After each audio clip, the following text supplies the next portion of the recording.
In this video, we're going to do some automated 308 case prep with Dillon's DA3000 and CP2000. Gavin here from ultimatereloader.com. This is the new improved Shorty. Well, it's just more like a different pair of clothes for Shorty. Shorty is the 16-inch 308 Winchester build that we did here on the channel. We started with it in an awesome Foundation Dominion stock. Now it's wearing Ultradyne's new UD3 chassis. We thought this would be a great opportunity to do some bulk case processing with military 308 brass, 7.62 by 51. And then also to do a couple very specific loads. We're going to do a whole bunch of our 308 subsonic. Guy Miner did that here on the channel. And then we're also going to do a whole bunch of our 308 tracers. Doesn't this look like fun at night with some tracers? I think so.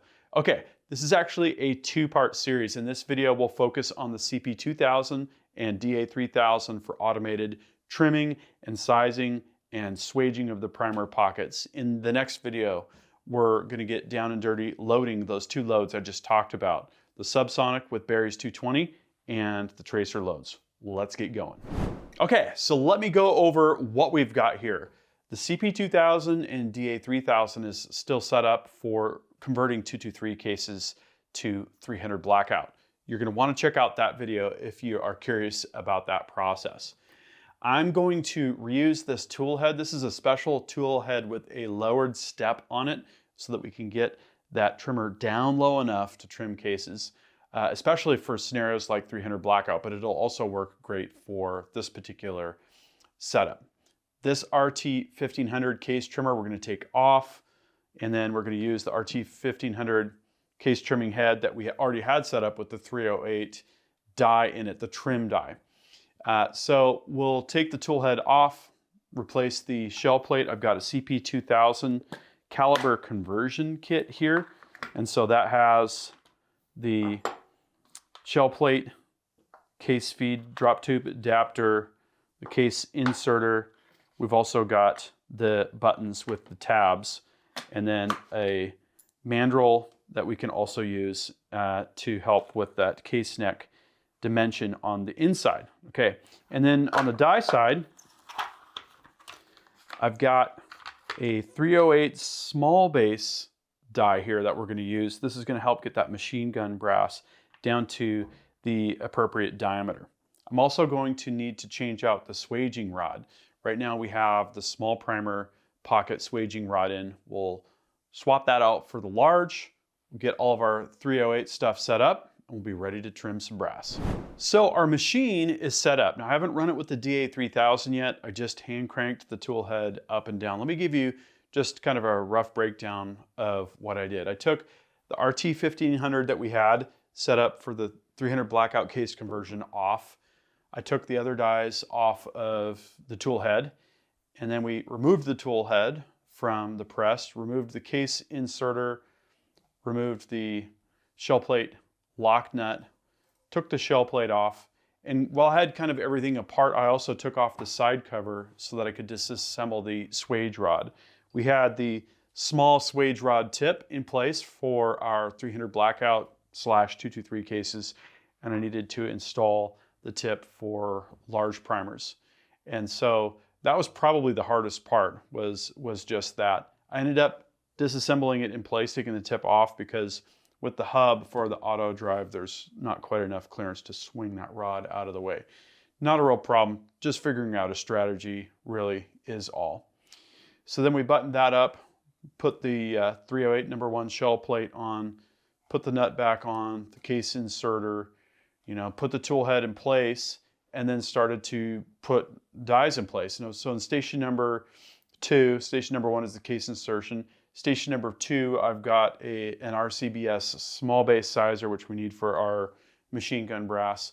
I took the mandrel die from the 223 300 blackout, set up and removed the rod. I'm using that as a hold down die in station number 3 over swaging.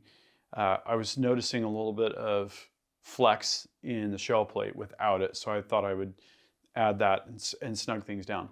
For the trimmer, I basically just sized a piece of brass and kept rotating it, turning it down lower until I saw the mouth of the case come up close to the cutter. I then started the trimmer and proceeded to crank it down incrementally until we got to exactly where we needed to be. I looked at the SAMI chart for 308 Winchester and saw that it was, I think it was 2.015 minus up to 20. So I trimmed it to exactly 2.000 inches and then made the rest of the way through. Mandrel in the last station opens that case neck up to where it should be. Last thing I did was I took a look at the swaging, right? And with that hold down die in place, I've got a 209 pin gauge.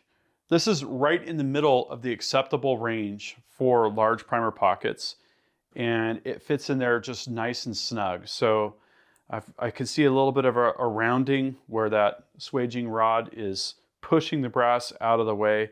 I don't have anything raised on the back. That means I'm real happy with my swaging setup. And I have a bunch of this from an M60 shoot that we did at Ultimate Reloader. So I'm gonna run all of this through in one batch.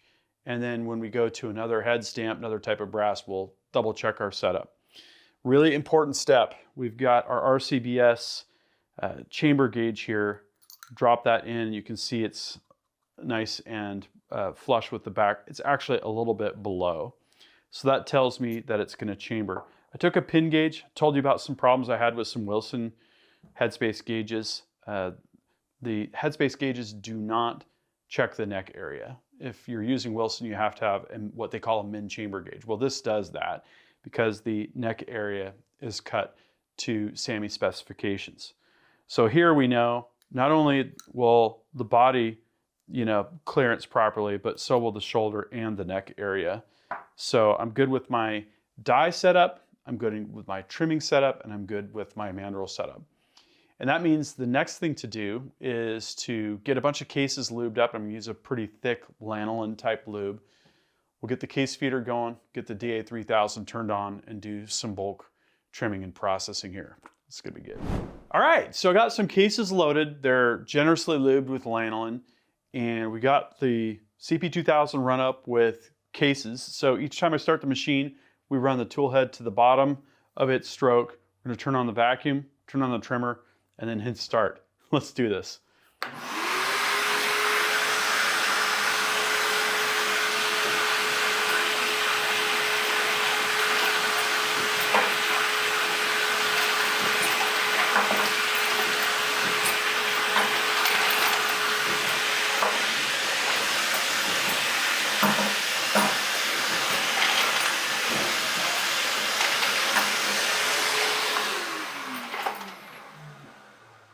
Now that is the way to process cases.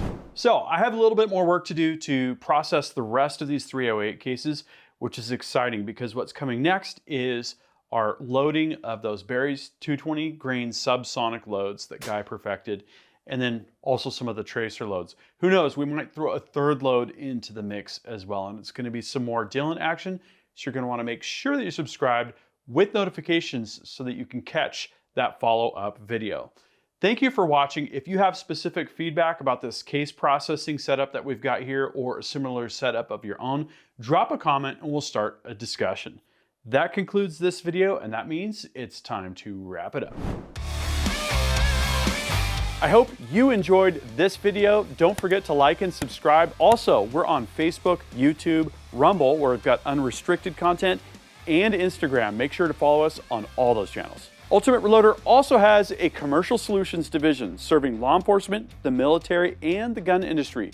We have some unique capabilities, including a comprehensive suite of recoil testing and evaluation capabilities, trigger profiling, and more. If you're interested in custom rifles like what we build here on the channel or gunsmithing services, you're going to want to go to rifles.ultimatereloader.com and get on the wait list. If you want to learn lucrative gunsmithing like what I show here on the channel, including building custom rifles and Cerakote plus a whole bunch more, you're going to want to check out the Colorado School of Trades, schooloftrades.edu. Thanks again for watching.